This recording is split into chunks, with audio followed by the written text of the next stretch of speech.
مولانا محمد وعلى آل سيدنا ومولانا محمد وبارک وسلم علیہ۔ سامعین ذی وقار، حاضرین کرام، الحمدللہ ثم الحمدللہ، آج ہم محترم جناب محسن بھائی کے گھر پر محفل قرآن، محفل ذکر رسول صلی اللہ علیہ وسلم کرنے کے لیے حاضر ہیں، اور یہ رب کی رحمت ہے کہ اس نے ہمیں اپنے محبوب کا ذکر کرنے کی توفیق عطا فرمائی۔ سامعین ذی وقار، حاضرین کرام، اللہ تبارک و تعالی نے اپنے پیارے کلام میں ارشاد فرمایا، ان اللہ و ملائکتہ یصلون علی النبی، کہ بے شک اللہ تعالی اور اس کے ملائکہ درود بھیجتے ہیں علی النبی، غیب کی خبر دینے والے نبی مکرم صلی اللہ علیہ وسلم کی ذات مقدسہ پر۔ یا ایھا الذین آمنوا صلوا علیہ وسلموا تسلیما، اور پھر اللہ تعالی خود درود پاک پڑھنے کے بعد ملائکہ کو حکم ارشاد فرمانے کے بعد اپنے محبوب کی امت سے مخاطب ہے، کلمہ طیبہ پڑھنے والوں سے مخاطب ہے کہ اے ایمان والو، تم بھی جس طرح میں نے رب ہو کر اپنے محبوب پر درود و سلام پڑھا بھیجا، تم بھی ٹھیک اسی طرح میرے محبوب غیب کی خبر دینے والے نبی صلی اللہ علیہ وسلم کی ذات مقدسہ پر درود و سلام پڑھا کرو۔ آقا کریم علیہ السلام کی حدیث طیبہ کا مفہوم ہے کہ آقا کریم علیہ السلام نے ارشاد فرمایا کہ دن جو ہے وہ 7 ہیں، ہفتہ، اتوار، پیر، منگل، بدھ، جمعرات اور جمعہ۔ فرمایا کہ 6 دن کے اندر جو ہے جب بھی دنیا کے کسی خطے سے میرا امتی مجھ پر درود و سلام پڑھتا ہے تو وہ درود و سلام اللہ کا ایک خاص فرشتہ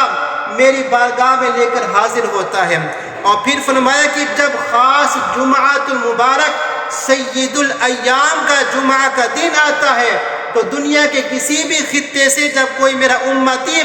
مجھ پر درود و سلام پڑھتا ہے تو وہ درود و سلام میں اپنے کانوں سے خود سنتا ہوں۔ سبحان اللہ۔ درود پاک پڑھنے کی بڑی فضائل ہیں، بڑی برکتیں ہیں۔ حضرت مفتی محمد امین نقشبندی علیہ الرحمہ اپنی مایہ ناز کتاب آب کوثر کے اندر امام بخاری شریف کے حوالے سے ایک واقعہ نقل کرتے ہیں کہ آقا کریم علیہ السلام اپنے صحابہ کرام علیہم الرضوان کے ساتھ ہمراہ کفار سے جنگ لڑنے کے لیے ایک غزوے کے لیے سفر پر روانہ تھے۔ سفر طویل تھا، آپ جانتے ہیں کہ آج کل جیسے سفر آسان ہے، ٹرین پہ، بسوں پہ، جہازوں پہ، لیکن پہلے زمانے کے اندر سفر جو ہوا کرتا تھا وہ جانوروں کے اوپر ہوا کرتا تھا، اونٹوں کے اوپر ہوا کرتا تھا، خچر کے اوپر، گھوڑے کے اوپر ہوا کرتا تھا۔ تو آقا کریم علیہ السلام اپنے صحابہ کرام علیہم الرضوان کے ہمراہ سفر پر روانہ ہے۔ سفر طویل تھا، ایک جگہ آ گیا، مقام آ گیا تو آقا علیہ السلام نے ارشاد فرمایا کہ اے میرے صحابہ، اب تم نے یہاں ٹھہر کر آرام بھی کرنا ہے اور نماز بھی ادا کرنی ہے اور ساتھ میں کھانا بھی تناول کرنا ہے۔ چنانچہ مفسرین کرام فرماتے ہیں کہ صحابہ کرام علیہم الرضوان نے اپنے پاس ہمراہ جو ساتھ میں کھانا لے جا چکے تھے تو جب وہ کھانا نکالا گیا تو اتنا کافی نہیں تھا، یعنی کسی کے پاس اگر روٹی تھی تو کسی کے پاس سالن موجود نہیں تھا، اگر سالن موجود تھا تو روٹی موجود نہیں تھی، لیکن سب کو جمع کرنے کے بعد پھر بھی دیکھا گیا تو روٹیاں تو بہت زیادہ تھیں لیکن سالن بہت کم تھا، جس سے صحابہ کرام علیہم الرضوان اور جو اس قافلے میں شریک تھے وہ کھانا تناول کر سکتے تھے۔ مفسرین کرام فرماتے ہیں کہ صحابہ کرام علیہم الرضوان نے دیکھا کہ آقا کریم علیہ السلام کے کان مبارک میں ایک شہد کی مکھی جو ہے وہ بھنبھناہٹ کر رہی ہے۔ صحابہ کرام علیہم الرضوان نے عرض کی، یا رسول اللہ صلی اللہ علیہ وسلم، آقا جب ہمارے کان سے مکھی یا کوئی بھی پرندہ یا جو بھی شہد کی مکھی کا گزر جائے تو ہم ڈر جاتے ہیں، آقا ہم دیکھ رہے ہیں کافی دیر سے کہ ایک شہد کی مکھی جو ہے وہ آپ کے کانوں میں بنبناہٹ کر رہی ہے، آقا یہ کیا ماجرا ہے؟ تو آقا کریم علیہ السلام نے ارشاد فرمایا، قربان جائیے، کہ ہم اس نبی کے امتی ہیں کہ جو انسان تو انسان کیا شہد کی زبان کو بھی جانتے ہیں، شہد کی زبان کو بھی جانتے ہیں۔ تو آقا کریم علیہ السلام نے ارشاد فرمایا کہ اے میرے صحابہ، یہ شہد کی مکھی میری بارگاہ میں حاضر ہوئی، سب سے پہلے اس نے مجھے سلام کیا، اور سلام کرنے کے بعد یہ سارا منظر دیکھ کر کہنے لگی، عرض کرنے لگی، یا رسول اللہ صلی اللہ علیہ وسلم، آقا ہمارے پاس فلاں پہاڑ کے اندر، غار کے اندر ہم نے شہد کا چھتا جمع کر رکھا ہے، آقا آپ کسی کو ہمارے ساتھ بھیجیں تاکہ شہد لے کر واپس آئے اور آپ کے صحابہ کھانا تناول فرما سکیں۔ چنانچہ آقا کریم علیہ السلام نے مسلمانوں کے چوتھے خلیفہ حضرت علی المرتضیٰ شیر خدا کرم اللہ تعالیٰ وجہ کریم کو حکم ارشاد فرمایا، چنانچہ حضرت علی کرم اللہ تعالیٰ وجہ کریم شہد کی مکھی کے ساتھ جاتے ہیں اور شہد لے کر واپس آ جاتے ہیں، اور جس سے صحابہ کرام علیہم الرضوان جو ہے وہ کھانا تناول کرتے ہیں۔ صحابہ کرام علیہم الرضوان نے پھر دوبارہ دیکھا کہ وہی مکھی یا کوئی اور مکھی آقا کریم علیہ السلام کے کانوں میں پھر دوبارہ بنبناہٹ کر رہی ہے، اور پھر دوبارہ عرض کرتے ہیں، یا رسول اللہ صلی اللہ علیہ وسلم، آقا اب کیا شہد کی مکھی کیا کہہ رہی ہے؟ تو آقا کریم علیہ السلام نے ارشاد فرمایا کہ اے میرے صحابہ، اب میں نے شہد کی مکھی سے پوچھا کہ اے شہد کی مکھی ذرا یہ بتا کہ تم اپنا شہد بناتی کیسے ہو اور تمہارا یہ شہد میٹھا کیسے ہو جاتا ہے؟ تو شہد کی مکھی عرض کرنے لگی، یا رسول اللہ صلی اللہ علیہ وسلم، آقا ہمارا ایک وڈیرا ہے، ہمارا ایک سئی ہے، ہمارا ایک حکمران سمجھ لیں، یہ ہمارا ایک امام ہے جو ہمیں صبح کو حکم دیتا ہے کہ اے شہد کی مکھیوں تم فلاں علاقے میں جاؤ، تم فلاں باغات میں جاؤ، تم فلاں باغات میں جاؤ اور پھلوں کا،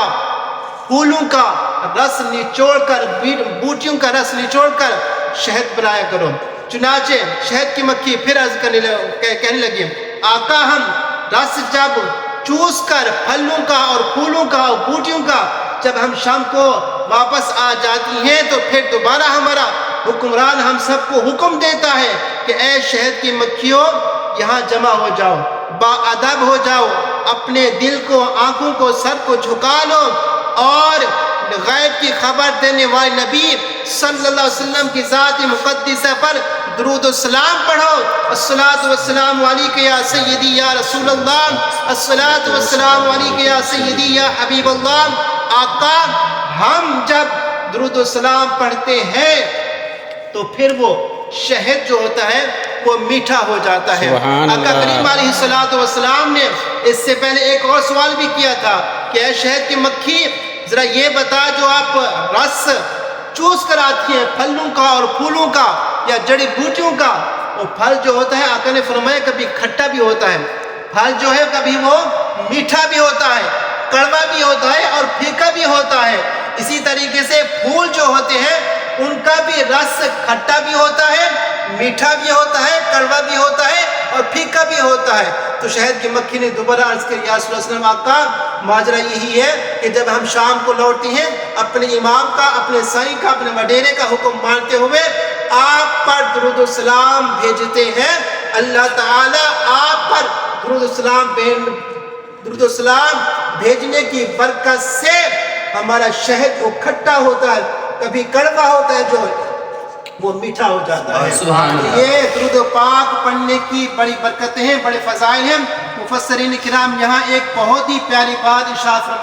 فرمایا کہ وہ مسلمان کلمہ طیبہ جو نماز سے دور ہے، جو مسجد میں جانے سے دور ہے، جو محافل میلاد جانے سے دور ہے، جو ماں باپ کا نافرمان ہے، جو گھر والوں کی بات نہیں کرتا، جو گھر والوں سے اونچی آواز میں بات کرتا ہے، جو بڑوں کا ادب نہیں رکھتا، جس کا دل گناہ کر کر کے میلا ہو چکا ہوتا ہے، کھٹا ہو جاتا ہے، کڑوا ہو جاتا ہے، اس انسان کلمہ طیبہ پڑھنے والے کو بھی چاہیے کہ غیب کی خبر دینے والے نبی صلی اللہ علیہ وسلم کی ذات مقدسہ پر زیادہ سے زیادہ کثرت سے درود پاک پڑھیں. اللہ تعالیٰ اس انسان کے دل کو میٹھا فرما دے گا. اور جب اس کا دل میٹھا ہو جائے گا تو مسجد میں جائے گا, نماز پابندی سے پڑھے گا, تلاوت قرآن بھی کرے گا, گھر والوں کی بات بنے گا, ماں باپ کا ادب بھی کرے گا, اور راستے میں چلتے ہوئے آتے جاتے مسلمانوں کو سلام بھی کرے گا. یہ درود پاک پڑھنے کے بڑے فضائل ہیں. دعا ہے کہ اللہ تعالی ہم سب کی حاضری کو اپنے بارگاہ میں قبول و مقبول فرمائے. اور محترم جناب محسن بھائی نے یہ جو چھوٹی سی محفل سجائی بڑی شوق اور بڑے جذبے کے ساتھ, اللہ تعالیٰ ان کی چھوٹی سی محنت کو, ان کی کوشش کو, یہ محفل سجانا اپنے بارگاہ میں قبول و مقبول فرمائے. آمین بجاہ النبی امین صلی اللہ تعالیٰ علیہ وسلم. وآخر دعوانا الحمدللہ رب العالمین. السلام علیکم.